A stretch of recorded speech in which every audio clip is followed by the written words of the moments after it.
Nunes Marques poderia rejeitar o pedido de revisão criminal de forma liminar, como ele colocou ali, in limine, e encerraria o assunto. Ele não fez isso.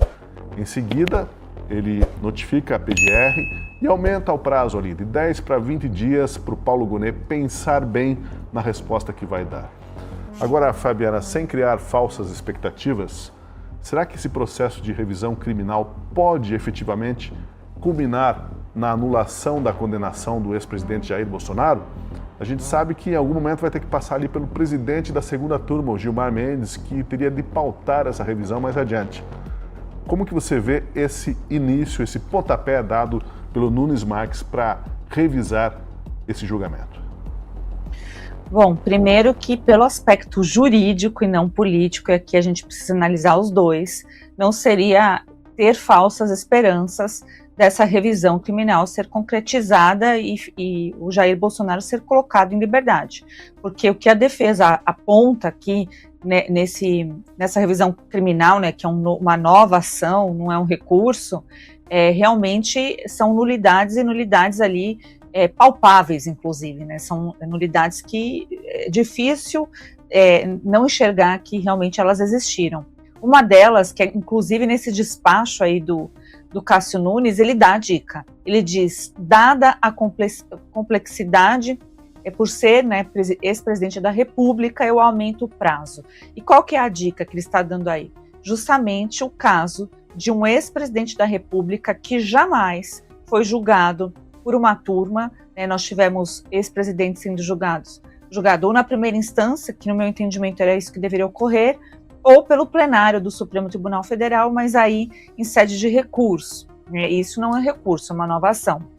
Então, ele deu a dica e nós temos essas nulidades concretizadas. E a defesa apontou justamente essas, né, que deveria, então, ser remetido para a primeira instância ou ser julgado no plenário. Então, o Cássio Nunes, primeiro, ele já tem alguns precedentes que ele mesmo já, junto com o Fux e o ministro André Mendonça na segunda turma, ele já entendeu que os casos do 8 de janeiro deveriam ser julgados ou no plenário ou ser remetidos para a primeira instância. Ele já tem esse entendimento. Então, se a gente for olhar para o entendimento do próprio ministro Cássio Nunes e o Fux e o Mendonça, nós teríamos a maioria da segunda turma.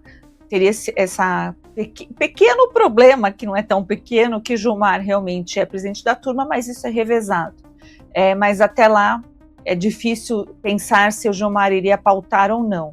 Agora, o que o Gonet vai dizer é difícil a gente pensar, porque ele tem sido um carimbador político, né, dos ministros e principalmente da vontade do próprio ministro Gilmar, que tem relacionamento, né, eles já foram sócios, ou do próprio Moraes, que também nós sabemos aqui que forçou esse julgamento na primeira turma, e eu entendo que o Moraes, inclusive, é impedido neste caso, porque ele é inimigo declarado do próprio Jair Bolsonaro e vice-versa.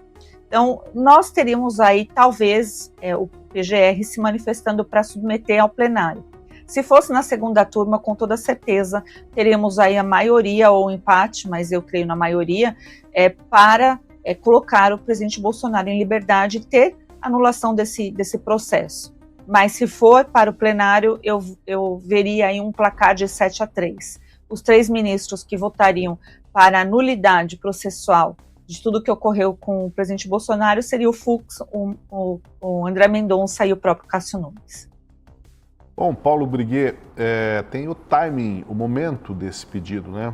Em algum momento teria que ser iniciada essa revisão criminal, mas acontece agora há poucos meses da eleição e tudo que o STF, o governo Lula e a esquerda não querem é discutir isso novamente, trazer isso novamente à tona. Mas não tem jeito, nós vamos ter que rediscutir a situação do Bolsonaro e rever as barbaridades cometidas aí, os atropelos do processo legal, tudo isso, pelo jeito, será agora de novo trazido para os holofotes, não, Briguet? Ou, na verdade, vão sufocar esse debate, você acha? Olha, quando o Nunes Marques foi indicado pelo Jair Bolsonaro, lá em 2020, eu era editor-chefe do jornal Brasil Sem Medo. E nós publicamos um editorial do Brasil Sem Medo criticando duramente a indicação do Cássio Nunes Marques. Então, desde aquela época, eu sou absolutamente insuspeito para falar do Cássio, porque eu não esperava nada dele. Não esperava nada. Minhas expectativas em relação ao Cássio são baixíssimas. Mas eu devo dizer que essa decisão me surpreendeu. Revelou uma coragem, revelou aí fez uma sinalização importante, tá? Nesse momento em que nós estamos vivendo. No ano passado eu publiquei aqui na Gazeta um artigo intitulado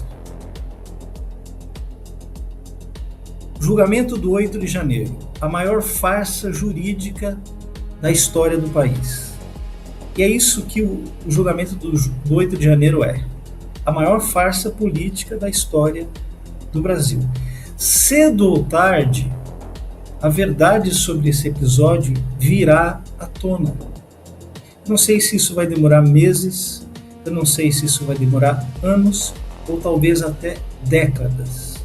Mas o fato é que, cedo ou tarde, todo esse processo, desde o processo de condenação do presidente Jair Bolsonaro, até os reféns do 8 de janeiro, as pessoas comuns, inocentes, que foram presas no dia 8 de janeiro, né, foram traídas por aquela manobra de perfídia do Exército Brasileiro no dia 9 de janeiro, no dia seguinte.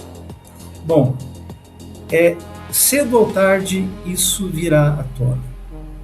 E esse processo, porque eu falei que tenho poucas expectativas em relação ao Nunes Marques e ao STF, mas expectativa é diferente de esperança, tá? Eu tenho a esperança de que um dia todo esse processo será anulado. Os responsáveis por todos esses abusos e nulidades que caracterizaram o processo serão punidos, serão julgados e punidos, e as pessoas serão ressarcidas. Haverá reparação, ainda que limitada, porque algumas reparações não podem ser feitas, né? Para o Clezão não tem como reparar porque ele perdeu a vida. Mas muita gente teve a vida destruída por essa farsa jurídica do 8 de janeiro. E um dia tudo isso virá à tona. Eu não sei dizer, eu teria que perguntar para a Fabi e para o Renan, que entendem muito mais do assunto que eu, se juridicamente isso é realista, o que eu estou falando. Eu não sei sinceramente se hoje, na atual configuração do STF, nós podemos ter alguma esperança de que isso venha a ser anulado, ou que pelo menos volte para a primeira instância, né? Já seria uma vitória, alguma vitória, né? Mas eu tenho esperança de que um dia tudo isso será anulado e as pessoas vão contar com vergonha dessa grande mentira, tá? Que foi imposta a um país inteiro.